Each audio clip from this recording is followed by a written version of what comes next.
ஆண்டவரும் இரட்சகருமாகிய இயேசு கிறிஸ்துவின் ஈடேற்ற நாமத்திலே உங்களை நான் வாழ்த்துவதிலே அதிக மகிழ்ச்சி அடைகிறேன். இந்த நாளிலும் ஆண்டவருடைய வார்த்தையை உங்களோடு கூட பகிர்ந்து கொள்ளும்படியாக ஆண்டவர் எனக்கு பாராட்டின கிருபைக்காய் ஆண்டவருக்கு நன்றி செலுத்துகின்றேன். செய்திக்கு செல்வதற்கு முன்பாக ஒரு சில காரியங்களை உங்களோடு கூட பகிர்ந்து கொண்டு பிற்பாடு செய்திக்குள்ளாய் கடந்து செல்லலாம் என்று சொல்லி ஆசிக்கிறேன்.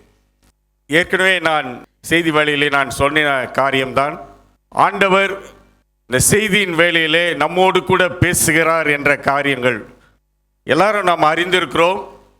ஆனாலும் இந்த வேளையிலே குறிப்பாக ஒரு அரை மணி நேரம், ஒருவேளை உங்களுக்கு பல்வேறு வேலைகள் இருக்கலாம், அல்லது பல்வேறு கவலைகள் இருக்கலாம். எல்லாவற்றையும் மறந்து, குறிப்பாக செல்ஃபோன் இருந்துச்சுன்னா செல்ஃபோனை ஆஃப் பண்ணிவிட்டு, ஆண்டவர் உங்களுக்கென்று என்ன காரியங்களை இந்த நாளிலே சொல்லுகிறாரோ அந்த காரியங்களை கேட்கும்படி உங்களை அன்போடு கூட நான் அழைக்கிறேன். ஆண்டவருடைய வார்த்தைகள் வல்லமுள்ள வார்த்தைகள் என்று சொல்லி நாம் அறிந்திருக்கிறோம்.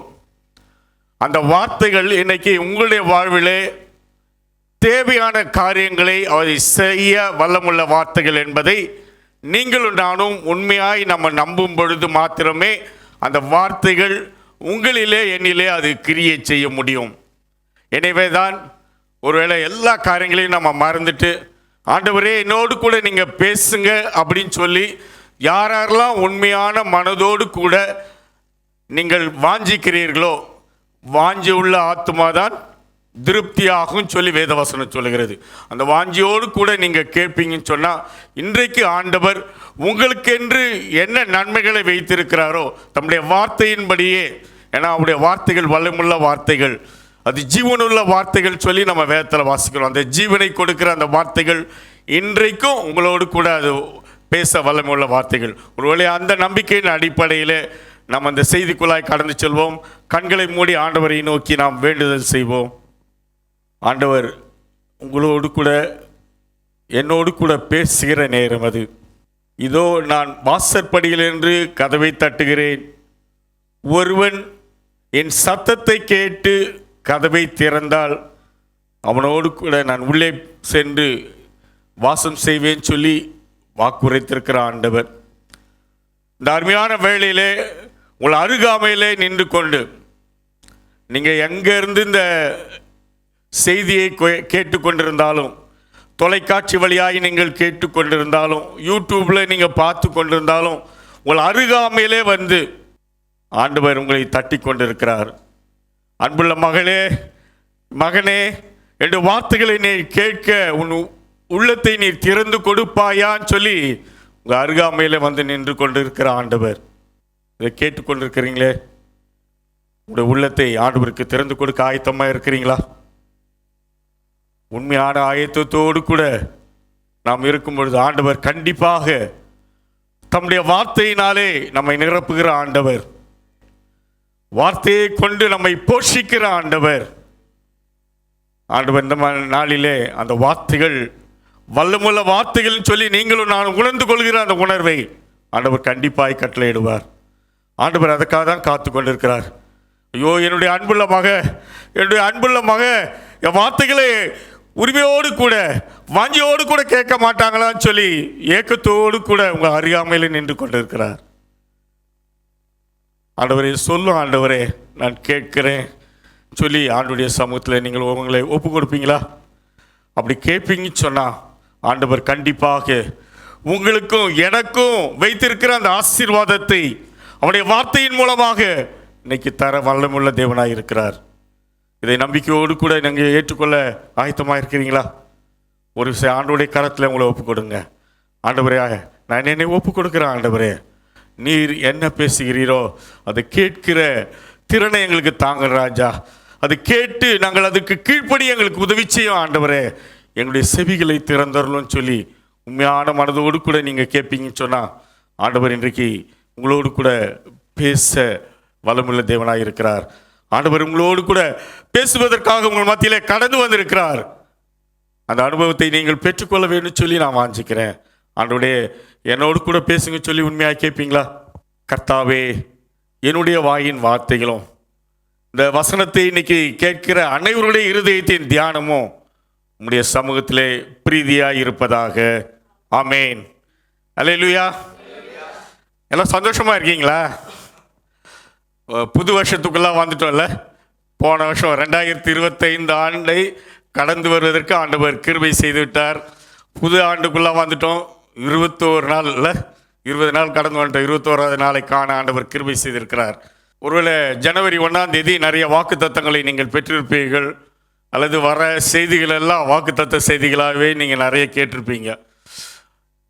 அந்த வாக்கு தத்தங்கள்லாம் கிறிஸ்தேசுக்குள் ஆம் என்றும் ஆமேன் என்றும் இருக்கிறதுன்னு சொல்லி வேதம் திட்டமாய் சொல்லுகிறது. உள்ள நிறைய வாக்கு தத்தங்களை நாம் கடந்த நாட்களிலே பெற்று அதை அனுபவித்திருப்போம். இந்த நாளிலும் ஆண்டவர் உங்களுக்கு அநேக வாக்கு தத்தங்களை அவர் தர வல்லமுள்ள தேவனாய் இருக்கிறார். இந்த நாளிலே எந்த வார்த்தைகளை நாம் பேசலாம் சொல்லி யோசித்து கொண்டு இருக்கும் போது ஒரு காரியம் என் மனதிலே பட்டது. அதை உங்களோடு கூட நான் பகிர்ந்து கொள்ள விரும்புகிறேன். ஒருவேளை 2025ஆம் ஆண்டு ஒரு சில காரியங்கள் நடைபெறாமல் இருந்திருக்கும். யோசிச்சு பார்த்துப்போம், எப்படியாவது டிசம்பர்லையாவது நடந்துரும்னு சொல்லி யோசிச்சிருப்போம். ஆனால் நடக்காமல் இருந்திருக்கோம். 2026 வந்தாச்சு.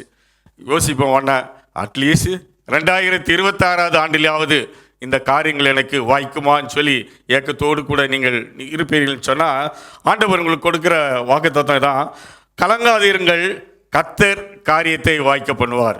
கலங்காதீங்க, 2026ஆம் ஆண்டிலே ஆண்டவர் கண்டிப்பாக அந்த காரியங்களை உங்களுக்கு வாய்க்க பண்ணுவார். இதற்கு ஆதாரமாகி நான் எடுத்துக்கொண்ட வசனம் சங்கீதங்களின் புஸ்தகம் 37ஆம் அதிகாரம் 5ஆம் வசனம். யாராவது எடுத்தவர் வாசிக்கலாம். சங்கீதம் 37:5. உன் வடியை கர்த்தருக்கு ஒப்புவித்து அவர் மேலே நம்பிக்கையாயிரு, அவரே காரியத்தை வாய்க்க பண்ணுவார். ஒருவேளை காரியங்கள் வாய்க்கப்பட வேண்டும் என்று சொன்னால் என்ன காரியம் நடைபெறணும்னு சொல்லி இந்த வசனத்தில் அழகாக சொல்லப்பட்டிருக்கிறது.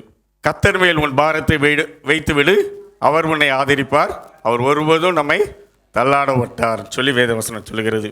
கர்த்தர் மேல் நம்பிக்கையாக இருக்கிற மனுஷன் பாக்கியவான் அப்படின்னு சொல்லி நிறைய வசனங்கள் ஆண்டவர் மேலே நம்பிக்கை வைக்கும்படியாக அநேக வசனங்கள் எழுதப்பட்டிருக்கிறது. ஒருவேளை இந்த வசனங்கள்லாம் நல்லா நமக்கு மனப்பாடமாக நிறைய தெரியும். ஆனால் உண்மையாக நம்ம அவர் மேலே நம்பிக்கையாக இருக்கிறோமான்னு சொல்லி யோசித்து பார்க்க அழைக்கப்படுகிறோம். இன்றைக்கி ஒருவேளை நிறைய கிறிஸ்தவனுடைய வாழ்விலே காணப்படுகிற காரியங்கள் முதல்ல நம்முடைய பலத்தை நம்ம சார்ந்து வாழ்கிறது இல்லை. ஏதாவது ஒரு காரியம் வந்தால் ஃபஸ்ட்டு நம்மளால் முயற்சி பண்ணி பார்ப்போம். எனக்கு இருக்கிற பலன் இது இருக்குது, இதை நான் செஞ்சு பார்க்குறேன், இது என்னாலே செய்ய முடியும், நானே செஞ்சிடுவேன் அப்படின்னு சொல்லி நிறைய செய்கிறது. அல்லது எனக்கு இருக்கிற பணத்தை பொறுத்து, எனக்கு இருக்கிற பொருளாதாரத்தை பார்த்து அதெல்லாம் என்கிட்ட இருக்குது, இதை வச்சு நான் ஈஸியாக அதை சமாளிச்சிடுவேன் அப்படின்னு சொல்கிறது. அல்லது எனக்கு இருக்கிற பதவி, அல்லது எனக்கு இவங்கள தெரியும் அவங்கள தெரியும், இதெல்லாம் ஈஸியாக நம்ம செஞ்சிடலாம் அப்படின்னு சொல்லி யோசிக்கிறோம். ஆனால் வேதவசனம் நமக்கு சொல்லுகிற காரியம், முதலாவது தேவனுடைய ராஜ்யத்தை தான் நம்ம தேடணுமா. ஃபர்ஸ்ட் ப்ரிஃபரன்ஸ் கடவுளுக்கு தான். First seek the kingdom of God. நம்ம நல்லா அழகாக அந்த வசனத்தெல்லாம் சொல்கிறோம். ஆனால் எவ்வளோ பேர் செய்கிறோன்னு சொல்லலை. நான் சொல்லும் போதே நானும் யோசித்து பார்த்தேன். நிறைய காரியங்களில் நம்ம உலகத்தை தான் நம்ம நம்பிக்கொண்டிருக்கிறோம். ஆனால் ஆண்டவர் உங்களிடத்தில் என்னிடத்தில் விரும்புகிற காரியம், முதலாவது அவர் மேலே நம்பிக்கை வைக்க வேண்டும். அந்த நம்பிக்கை வைக்கும்போது தான் அந்த காரியங்கள் வாய்க்கும் என்று சொல்லி வேதவசனம் திட்டமாய் சொல்லுகிறது. ஒரு கிறிஸ்துவுக்குள் பிரியமானவர்களே, கடந்த நாட்களில் உங்களுடைய வேலை வாய்ப்புகளே, வேலை காரியங்களிலே உங்களுடைய பலத்தை நம்பி நீங்கள் காரியங்களே இது நடந்துருமோ சொல்லி யோசித்து கொண்டிருந்தீங்களா? அல்லது உங்களுடைய பிஸ்னஸில் நான் இந்த வகையில் என்னுடைய பிஸ்னஸில் இப்படிப்பட்ட மாற்றங்கள் நன்மைகள் கிடைக்கும் சொல்லி யோசித்து நீங்களா முயற்சி பண்ணி கொண்டிருந்தீங்களா?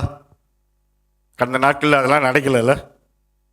வசனம் சொல்லுகிறது, உன் வழியை கர்த்தருக்கு ஒப்புவித்து அவர் மேல் நம்பிக்கையாயிரு, அவரே காரியத்தை வாய்க்க பண்ணுவார்.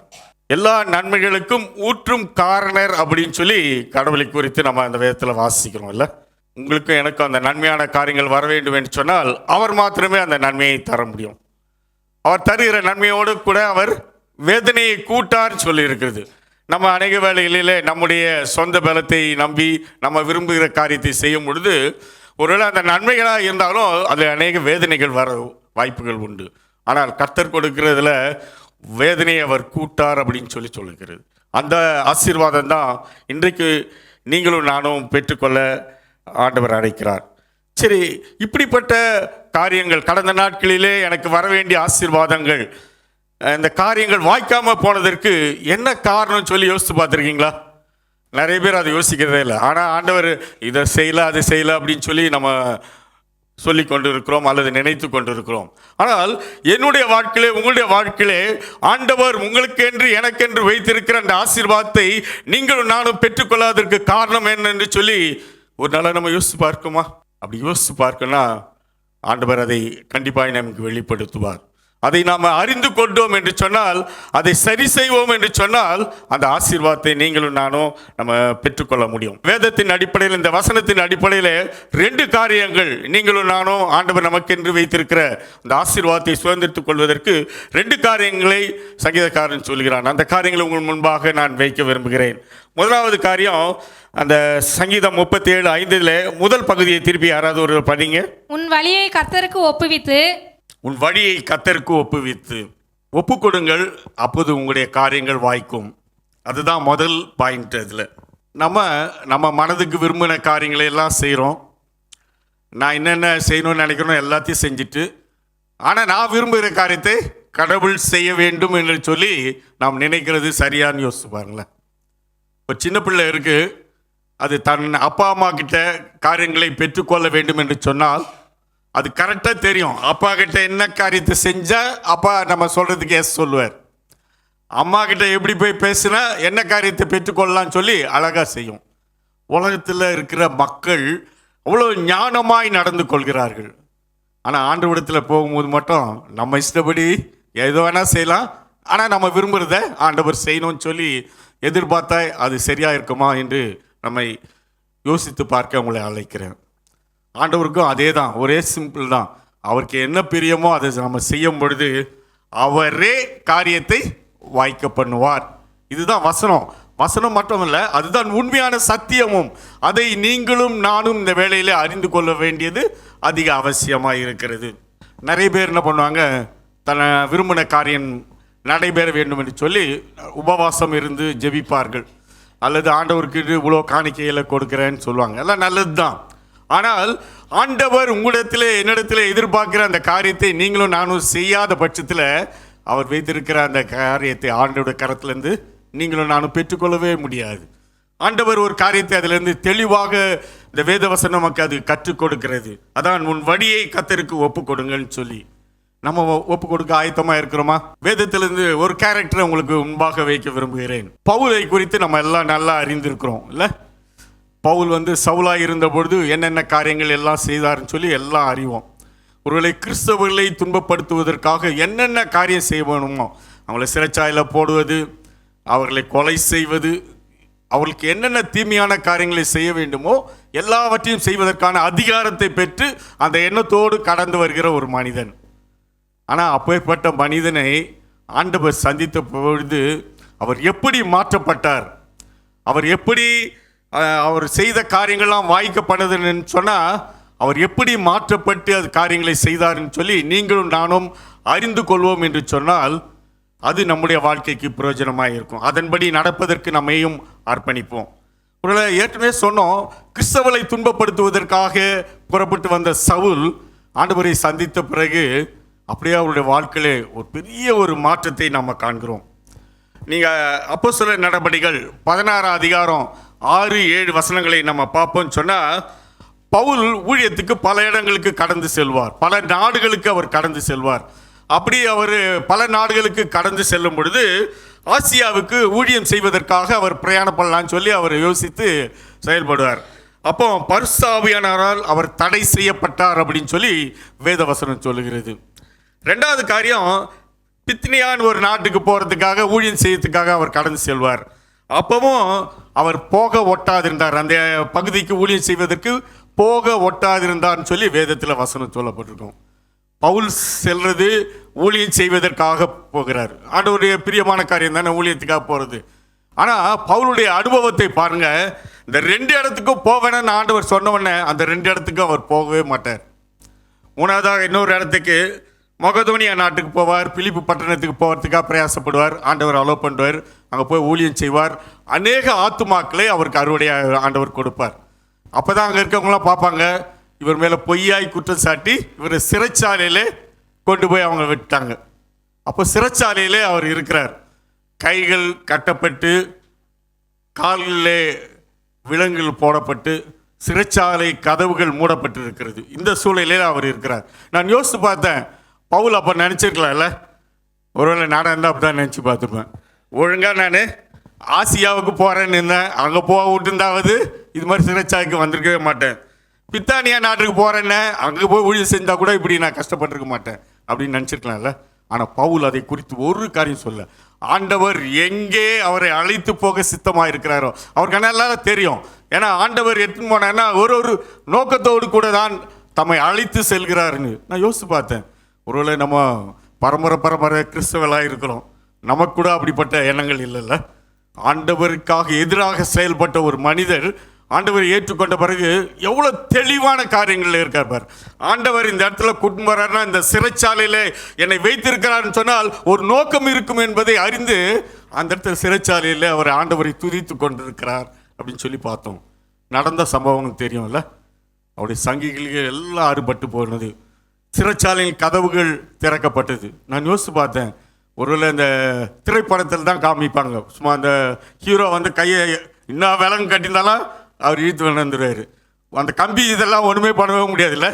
ஆனால் ஆண்டவர் பாருங்கள், அந்த கம்பி சிறைச்சாலை கதவுகள் அழகாய் திறக்கிறது. கட்டப்பட்டிருக்கிற அந்த கம்பியிலிருந்து ஆண்டவர் அவருக்கு ஒரு பெரிய விடுதலையை தருகிறார்.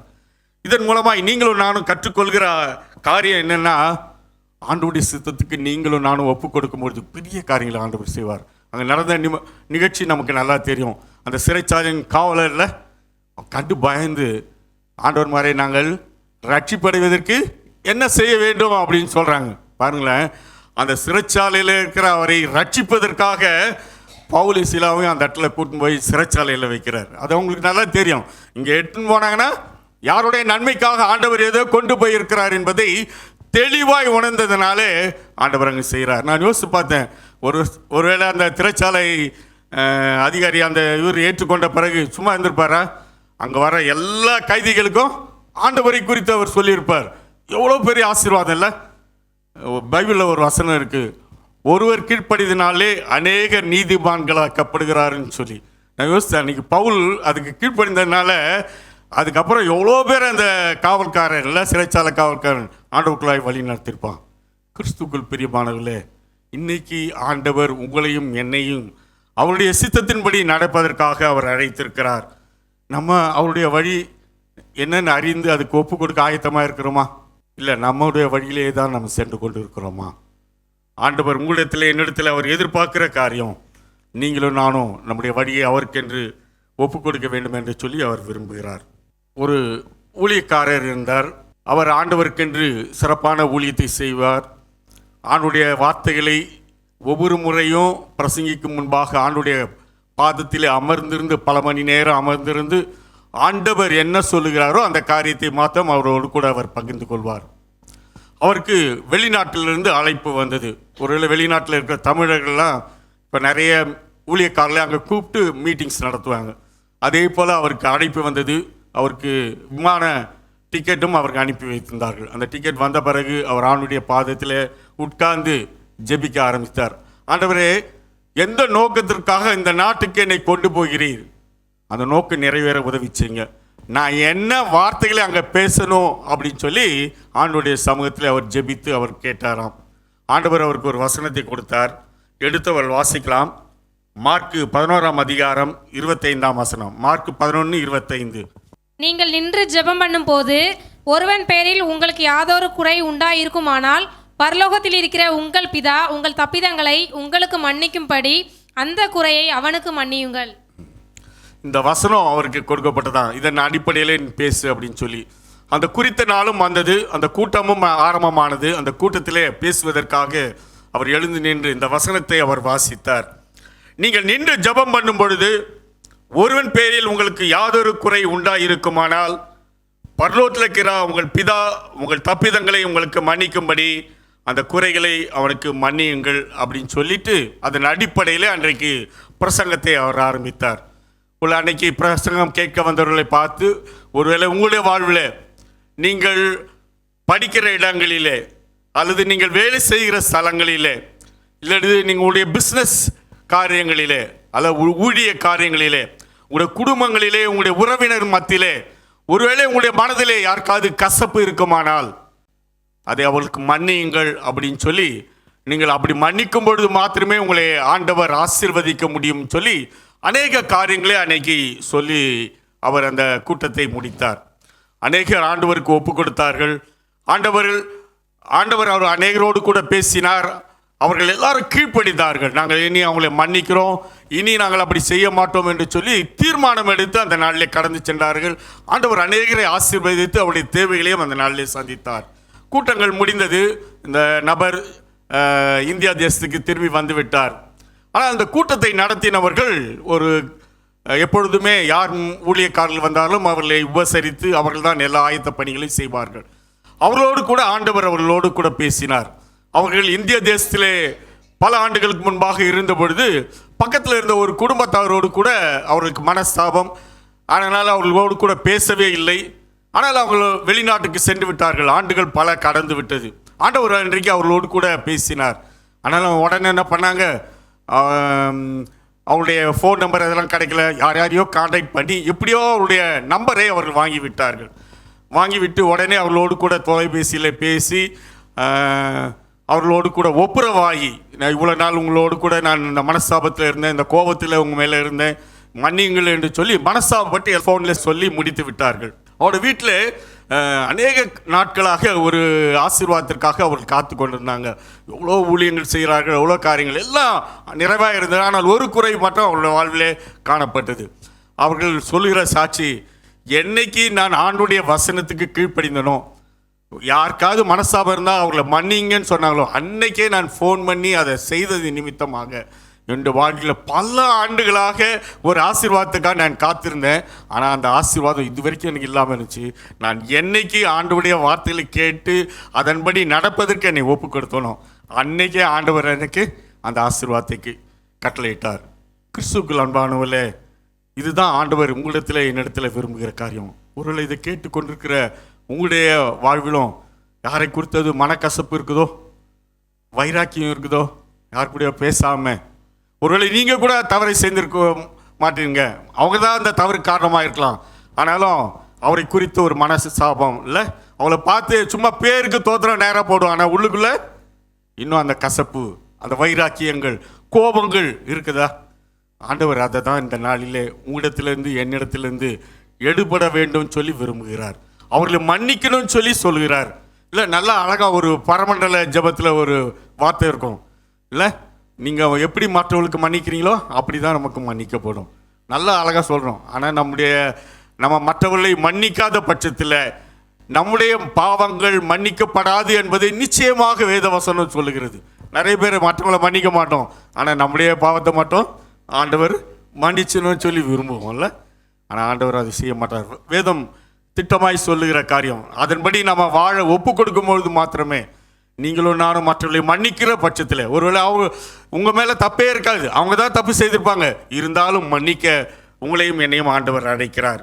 ஒருவேளை அப்படிப்பட்ட காரியங்களை நீங்கள் செய்வீங்கன்னு சொன்னால் ஆண்டவர் கண்டிப்பாக பெரிய காணிக்கை செய்வார்.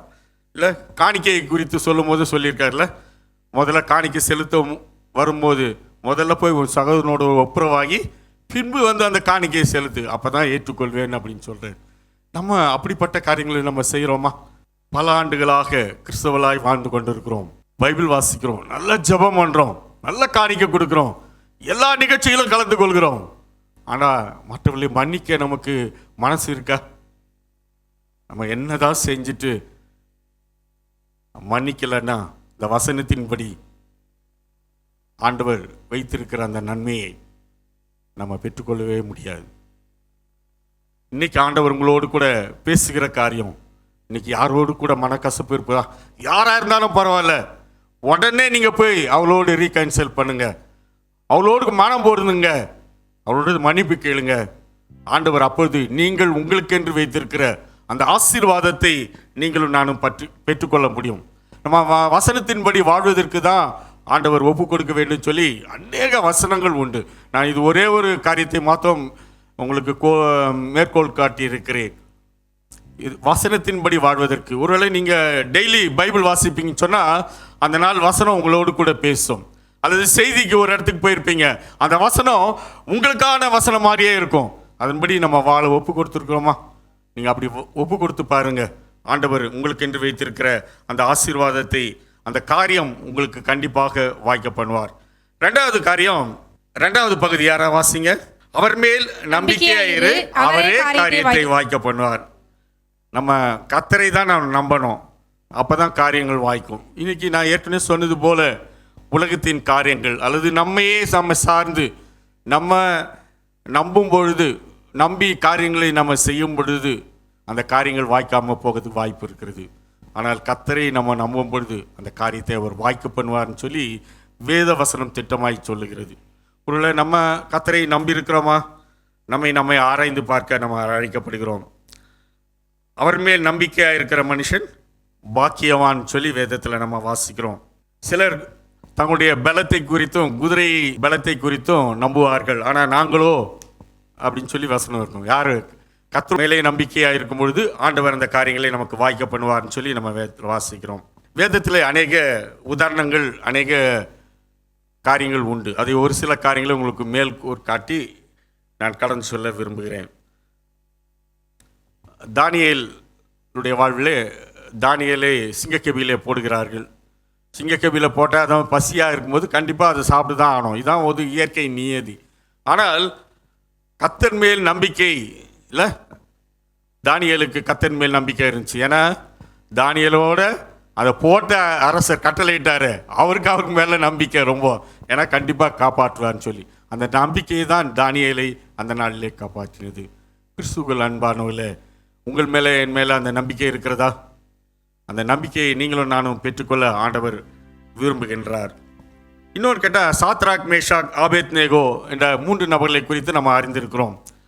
அவர்களும் ஆண்டவரை மாத்திரம் தொழுது கொள்கிறதுனாலே அவர் அந்த தீக்குள்ளாக போடப்படுகிறார்கள்.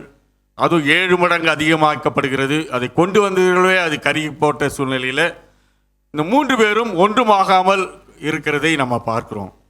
ஏன் அப்படி இருந்தாங்க அப்படின்னு சொன்னால், அவங்களுக்கு தெரியும் கடவுள் மேலே நம்பிக்கை, ஏனால் அவர் செய்வார்னு சொல்லி அந்த நம்பிக்கை ஆண்டவர் அங்கே கனப்படுத்துகிறதை பார்க்கிறோம். கிறிஸ்துவுக்குள் அடிமையானவர்களே, நம்முடைய நம்பிக்கை கடவுள் மேலே முழுமையாக இருக்கிறதா? ஆண்டவர் மேலே முழுமையாய் நம்பிக்கை வைத்தால் தான் அந்த காரியத்தை அவர் வாய்க்க பண்ண முடியும். தாவீது கோலியாத்தினுடைய வாழ்விலும் இதை தான் நம்ம பார்க்குறோம். கோலியாத் அரக்கனை போல இருந்து பல்வேறு காரியங்களை செய்து கொண்டு இருக்கிறான். எல்லாம் பயந்து நடுங்கி கொண்டு இருக்கிறாங்க. ஆனால் தாவீது ஒரு சின்ன பையன்தான், ஆடு மேய்க்கிறவன் தான். ஆனால் அவன் யாரோடைய துணையை கொடுக்க சொல்கிறான், நீ நிந்திக்கிற தேவன் மேலே நானே அவரோட பலத்தோடு கூட வருகிறேன்னு சொல்லி அங்கே கோலியாத்தை வீழ்த்துகிறதை பார்க்கிறோம். ஆண்டவர் அதை தான் உங்களிடத்தில் என்னிடத்தில் அவர் எதிர்பார்க்கிறார். ஆண்டவர் மேலே நம்பிக்கை வைக்க வேண்டும் என்று சொல்லி அவர் அதிகமாக நம்மிடத்தில் அவர் எதிர்பார்க்குற ஆண்டவராக இருக்கிறார். இன்னொரு காரியம், அமெரிக்கா தேசத்தை குறித்து எல்லாரும் நம்ம அறிந்திருக்கிறோம் இல்லை? இன்னைக்கு வரைக்கும் அதான் வல்லரசு நாடு அப்படின்னு சொல்லி எல்லாரும் சொல்கிறோம்ல. அப்படிப்பட்ட நாடு, அந்த நாடு வல்லரசாக இருப்பதற்கு காரணம் அவருடைய தலைவர்கள் ஆண்டவரை சார்ந்து வாழ்வதனால. அவருடைய அந்த நாட்டினுடைய நாணயத்தில், அந்த டாலரில் ஒரு வார்த்தை பொறிக்கப்பட்டிருக்கிறோம், இன் காட் வி ட்ரஸ்ட் அப்படின்னு இருக்கும். கடவுள் மேலே தான் நம்பிக்கை வைக்கிறாங்க. அந்த அவர் யூஸ் பண்ணுற அந்த பணத்துக்கே அதில் எழுதியிருப்பாங்க, இன் காட் வி ட்ரஸ்ட் அப்படின்னு சொல்லி. அதான் இன்றைக்கும் வரைக்கும் அது வல்லரசு நாடாக இருந்து கொண்டு இருக்கிறது. கிறிஸ்துக்குள் அன்பானவர்களே, ஒரு நம்முடைய நம்பிக்கை ஆண்டவர் மேலே இருக்கிறதா? ஆண்டவர் அதை தான் உங்களிடத்தில் என்னிடத்தில் அதிகமாய் எதிர்பார்க்குற ஆண்டவராக இருக்கிறார். இல்லைன்னா இன்றைக்கி நிறைய பேர் ஊழியக்காரர் மேலே நம்பிக்கை வைக்கிறாங்களே. ஒருவேளை சகோதரர் மோகன் சிலாசரஸ் அவர்கள் ஒரு செய்தியிலே அவர் சொல்லும்போது சொல்லுவார், ஜெபிக்கும்பொழுது எல்லாரும் சகோதரன் மோகன் சிலாசரஸ் நானும் ஜோம் பண்ணி சுகம் கிடச்சிட்ட மாதிரி நினச்சி என்னையே எல்லாரும் சொல்லுவாங்க. அப்போ சொல்லுவார், என்னால் ஒன்றும் செய்ய முடியாது, நான் உங்களை போல ஒரு மனிதன் தான், நான் உங்களுக்காக நான் ஜெபம் பண்ணுகிறேன், ஆனால் செய்கிறவர் ஆண்டவர், ஆனால் ஆண்டவரை தான் நீங்கள் மகிமைப்படுத்த வேண்டும் சொல்லி அடிக்கடி அவர் சொல்லுகிறதை நம்ம பார்த்துருக்குறோம். இன்றைக்கி நிறைய பேர் உலகத்தின் மனிதர்கள் அல்லது ஊழியக்காரர்கள் மேலே நம்பிக்கை வைத்து அவர் வந்தால் இது செஞ்சிருவார், அவர் வந்தால் இப்படி செஞ்சிருவார் அப்படின்னு சொல்லி யோசித்து கொண்டு இருக்கிறாங்க, செயல்பட்டு கொண்டு இருக்கிறதை நம்ம அறிந்து கொண்டிருக்கிறோம். கடவுளால் என்னால் அன்றி ஒன்றும் உங்களாலே செய்யக்கூடாதுன்னு சொல்லி வேதவசனம் திட்டமாய் சொல்லுகிறது. எல்லாவற்றையும் செய்ய வல்லமுள்ள தேவனின் கரத்தில் நாம் ஒப்பு வைக்க வேண்டும் என்று சொல்லி ஆண்டவர் உங்களையும் உங்களிடத்தில் என்னிடத்தில் அவர் எதிர்பார்க்கிறார். கிறிஸ்துவுக்குள் பிரியமானவர்களே, இந்த வசனத்தின் அடிப்படையில் 2 காரியங்கள் உங்களோடு கூட நான் பகிர்ந்து கொண்டேன். முதலாவது, ஆண்டவருடைய சித்தத்துக்கு நம்மை ஒப்பு கொடுக்கணும். அப்படி கொடுக்கும்போது ஆண்டவர் இந்த ஆண்டிலே உங்களுக்கென்று என்ன காரியத்தை அவர் விரும்பி கொடுக்கணும் என்கிறாரோ, கடந்த ஆண்டிலே அது தடையாக இருந்த காரியங்களை இந்த ஆண்டிலே அவர் தருவதற்கு அது வல்லமுள்ள தேவனாக இருக்கிறார். ஏன்னா ஆண்டுடைய வார்த்தைகள் எல்லாம் உண்மையுள்ள வார்த்தைகள், பரிசுத்தாவியானவர்களால் அருளப்பட்ட வார்த்தைகள். அது ஒருபோதும் பொய் சொல்லாது, அது கண்டிப்பாக செய்யும். நீங்கள் செஞ்சு பாருங்களேன், உங்களுடைய வழிகளை ஆண்டவருக்கு ஒப்பு கொடுத்து பாருங்க, ஆண்டவர் கண்டிப்பாக அந்த காரியங்களை நிறைவேற்றுவார். 2வது காரியம், கர்த்தரை நம்ம முழுமையாய் நம்பணும். அவரை மாத்திரம் நம்ம நம்பும் பொழுது ஆண்டவர் அந்த காரியங்களை உங்களிலே என்னிலே வாய்க்க பண்ண வல்லமுள்ள தேவனாக இருக்கிறார். கிறிஸ்துக்குள் பிரியமானவர்களே, இந்த வார்த்தைகளை கேட்டு நீங்கள் ஆண்டவர் வார்த்தைக்கு கீழ்ப்படுவீங்களா? ஆண்டவர் அதை தான் எதிர்பார்க்கிறார். என்னுடைய மகன் இந்த வார்த்தையை நான் சொல்லியிருக்கேனே, தன்னை அர்ப்பணிப்பான அந்த வார்த்தையை இணங்க, அப்படி நீங்களும் நானும் அந்த வார்த்தைக்கு நம்ம கீழ்ப்படியும் பொழுது, செய்வதற்கு நம்மை ஒப்பு கொடுக்கும் போது ஆண்டவர் பெரிய காரியங்களை செய்வார். கண்களை மூடி நம்ம ஆண்டவரை நோக்கி நம்ம ஒரு விசை இந்த வார்த்தைகளுக்காக, ஆண்டவரே நான் உம்முடைய வார்த்தைகளை இந்த நாளிலே கேட்ட ஆண்டவரே, நீர் என்னோடு கூட பேசினீர் ஆண்டவரே, என்னை நான் ஒப்பு கொடுக்கிறேன் கர்த்தாவே. இந்த வார்த்தையின்படியே கர்த்தாவே என்னை ஒப்பு கொடுக்கிறேன். நீர் என்ன எப்படி வணைய சித்தமாக இருக்கிறீரோ, எப்படி நான் பேசணும், எப்படி செய்யணும் சொல்லி, என்ன செய்யணும் சொல்லி நீ சொல்லுகிறீரோ அதன்படி மாத்திரம் நான் செய்வேன் ஆண்டவரே அப்படின்னு சொல்லி உங்களை ஒப்பு கொடுப்பீங்களா? நீங்கள் அப்படி ஒப்பு கொடுப்பீங்கன்னா ஆண்டவர் உங்களுக்கென்று தடையாயிருந்த அந்த காரியத்தை நீக்கி ஆண்டவர் உங்களுக்கென்று வைத்திருக்கிற அந்த ஆசீர்வாதத்தை இந்த நாளிலே தர வல்லமுள்ள தேவனாக இருக்கிறார். 2வது காரியம், அவரை மாத்திரம் நாம் நம்பணும். ஏன்னா அவர் தான் எல்லாவற்றுக்கும் காரணர். அவர் தான். அவரால் செய்யக்கூடாத அதிசயமான காரியம் ஒன்றில்லைன்னு சொல்லி வேதத்தில் வாசிக்கிறோம். அப்பேற்பட்ட காரியத்தை செய்ய வல்லமுள்ள தேவன் மேலே முழுமையாய் நம்ம நம்பிக்கை வைக்குவோமா? ஆண்டவரே நான் முழுமையாய் நம்புகிறேன் ஆண்டவரே, நீர் மாத்திரமே என்னிலே அந்த காரியத்தை செய்ய முடியும் ஆண்டவரே, என்னிலே செய்யும் சொல்லி உண்மையாய் நீங்கள் ஒப்பு கொடுப்பீங்கன்னு சொன்னால் ஆண்டவர் பெரிய காரியத்தை செய்ய வல்லமுள்ள தேவனாக இருக்கிறார். ஆண்டவர் அதை தான் உங்களை பக்கத்தில் இருந்து கதவை தட்டி கொண்டு இருக்கிறார். நான் 2 காரியத்தை சொல்லியிருக்கேன். என் பிள்ளை, என் மகன் என்னுடைய வார்த்தைகளுக்கு, இந்த வார்த்தைகளுக்கு கீழ்ப்படிவானா நான் அவள் வைத்திருக்கிற ஆசீர்வாதத்தை நான் கொடுப்பேனேன்னு சொல்லி அவளோடு கூட உங்களை அருகாமையில் நின்று கொண்டு இருக்கிறார். கிறிஸ்துவுக்கு பிரியமானவர்களே, உங்களை ஒரு விஷயம் ஆண்டவருடைய சமூகத்தில் ஒப்பு கொடுப்பீங்களா? ஆண்டவரே நம்முடைய வார்த்தைக்கு நான் கீழ்ப்படுகிறேன் ஆண்டவரே, உங்களுடைய சித்தத்துக்கு நான் கீழ்ப்படுகிறேன், உண்மை மாத்திரம் நான் நம்பி இருக்கிறேன் ஆண்டவரே, எனக்கு உதவி செய்யன்னு சொல்லி ஆண்டவருடைய கரத்தில் உங்களை ஒப்பு கொடுப்பீங்கன்னா ஆண்டவர் கண்டிப்பாக உங்களுக்கு வைத்திருக்கிற அந்த பெரிய ஆசீர்வாதத்தை இந்த நாளிலே ஆண்டவர் கொடுக்க வல்லமுள்ள தேவனாக இருக்கிறார். ஜெபிப்போமா? எங்கள் அன்பின் ஆண்டவரே, இந்த அருமையான வேலைக்காக நன்றியோடு துதிக்கிறோம், ஸ்தோத்திரிக்கிறோம் ஆண்டவரே. நீர் எவ்வளவு அன்புள்ள ஆண்டவர் கர்த்தாவே, எங்களுக்கு என்று வைத்திருக்கிற ஆசீர்வாதத்தை நாங்கள் பெற்றுக்கொள்வதற்கு தடையாக இருக்கிற காரியங்களை எங்களிடத்திலிருந்து நீக்கி போட வேண்டும் சொல்லி விரும்புகிறீர் ராஜா.